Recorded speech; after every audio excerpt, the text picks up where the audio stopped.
조금 생소한 치료일 것 같은데요. 미세전류 세포 충전 치료법을 소개해 드리겠습니다. 학창 시절 과학 시간에 발전소에 견학을 간 적이 있습니다. 전압 측정기에 손을 가져다 댔더니 내 몸의 전압 수치가 모니터에 나타나더라고요. 참 신기하게 생각했던 적이 있는데 여러분도 비슷한 경험이 있지 않을까라는 생각이 드는데요.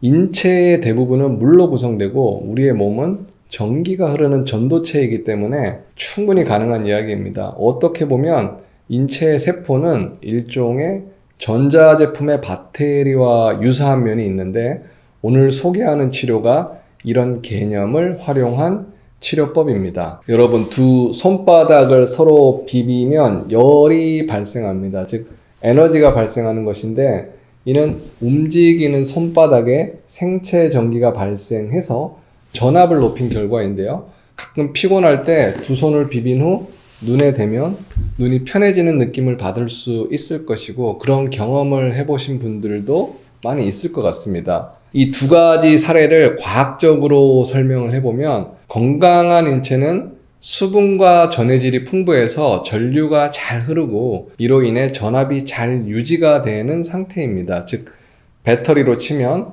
충전이 많이 된 파란불 상태라고 할 수 있습니다. 그런데 자율신경실조증에서 건강이 악화되면서 탈수가 진행되고 몸속 전해질이 부족해지면 인체에 전류가 부족해지고 전압이 떨어지게 되어 세포의 기능도 떨어지게 됩니다. 이는 흡사 전자제품이 새 건전지를 넣었을 때는 작동이 잘 되다가 건전지가 소모되면서 작동이 원활하지 않은 것과 유사하다고 생각하면 이해가 쉬울 것 같습니다. 그런데 세포의 기능이 떨어지면 대사량도 줄어들고 대사로 발생한 노폐물의 배설도 원활하지 못할 뿐 아니라 염증을 조절하는 면역세포의 기능 또한 떨어집니다.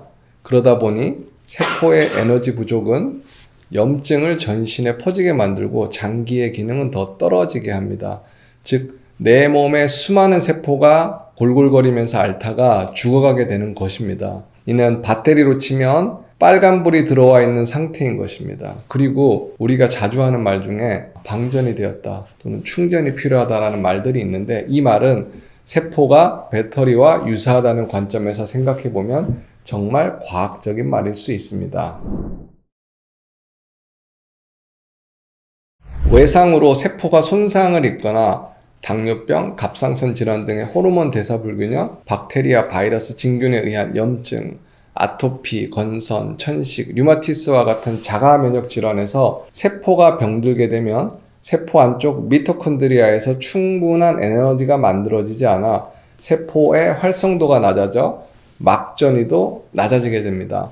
막전이가 낮아지면 통증을 느끼기 시작하고 그 부위로 적혈구가 응집이 되어 혈액순환도 저하됩니다. 이 상태로 장시간 방치되면 세포가 정상적인 기능을 하지 못해서 만성 피로 현상이 오고 만성 질환이 하나씩 발생할 수 있습니다. 자율신경실조증에서 많은 증상이 하나씩 발생하는 것과 흡사한 원리라고 할 수 있습니다. 이런 경우에 미세전류를 이용한 고전압 치료는 우리 몸의 세포를 충전시켜 줄 수 있습니다. 우리 몸은 전도체이기 때문에 치료기로 고전압을 가하면 이론상 세포가 충전이 될 수 있습니다. 신기하시죠? 신기하지 않으세요? 그런데 잘못 충전하면 감전을 당할 수가 있기 때문에 이런 위험성을 방지하기 위해서 고전압이지만 전류가 거의 없는 미세전류를 사용해서 감전의 위험으로부터 안전할 수 있는 겁니다.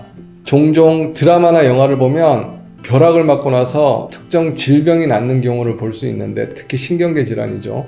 이것 역시 고전압으로 특정 질병의 원인이 되는 세포의 에너지가 충전이 되면 충분히 그럴 수도 있다라는 생각을 개인적으로 해봅니다.